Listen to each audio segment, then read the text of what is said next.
Hey everybody, this is iLad and we're back for another episode of Panda Skylines. Today we're going to be doing something a little different.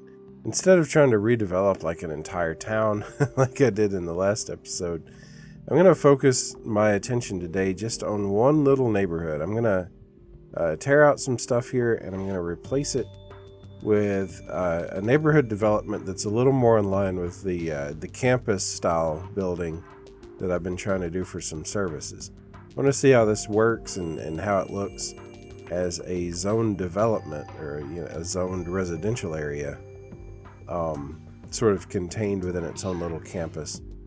And if I like it, I might do some more of it. But while I'm working on this, rather than sort of comment play by play as I work on it, I want to talk about some of the development that's happened over the last two episodes. So, of course, I am well aware that a city doesn't just build a new neighborhood, move everybody in the city to that neighborhood, and then demolish the original part of town. Like, obviously, the way that the last two episodes played out is absurd on the face of it. But I wanted to sort of justify my decision to do this by talking about how this would happen in terms of the real world versus the game world. So obviously in City Skylines, I like to sort of replicate realistic patterns, believable patterns that I see in the communities around me. I've been very vocal about that since I started this series.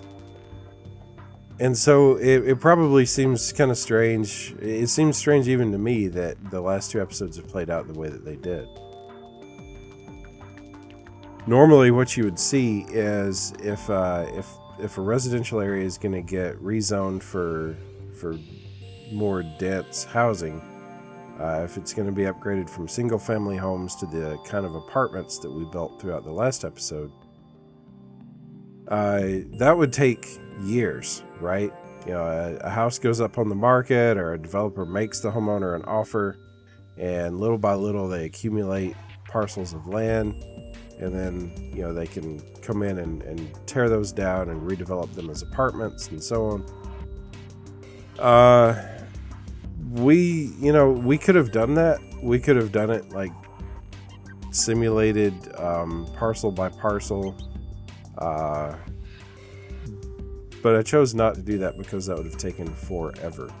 I mean, think about how long a year lasts in the game, right? Like, I get impatient waiting for the month to end. At the same time, we are playing a game, and there's this weird sort of time compression that happens with everything that we do in City Skylines.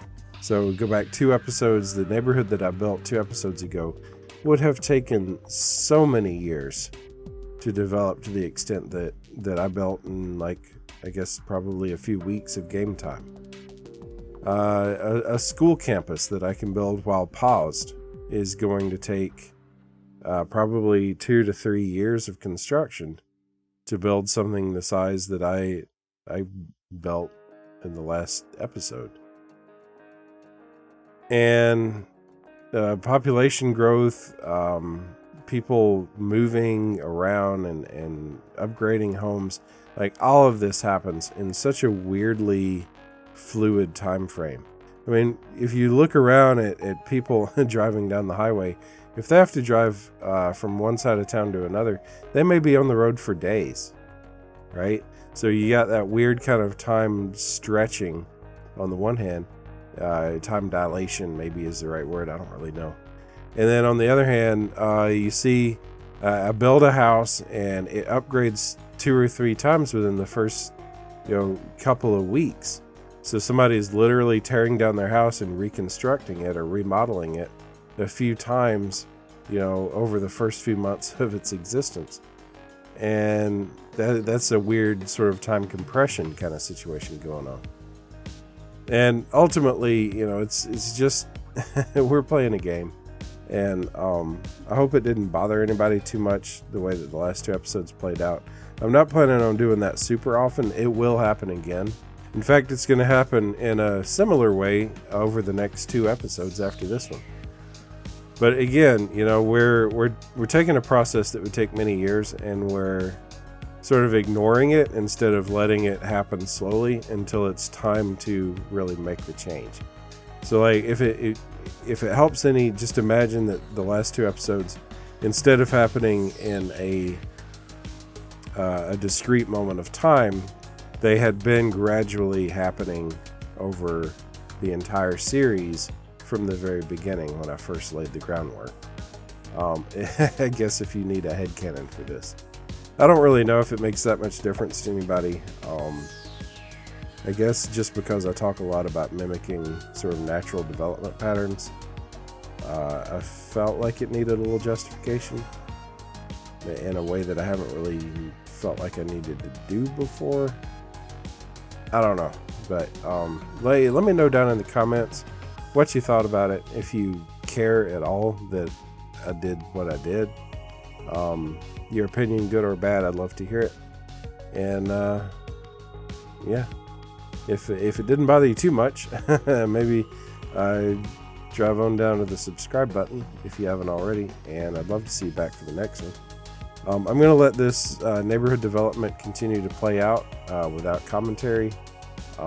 Really, I kind of wanted to do like a really focused, sort of detail-oriented episode while I talked about this. And yeah, I hope to see you back for the next video next week. Thank you guys so much. Bye-bye.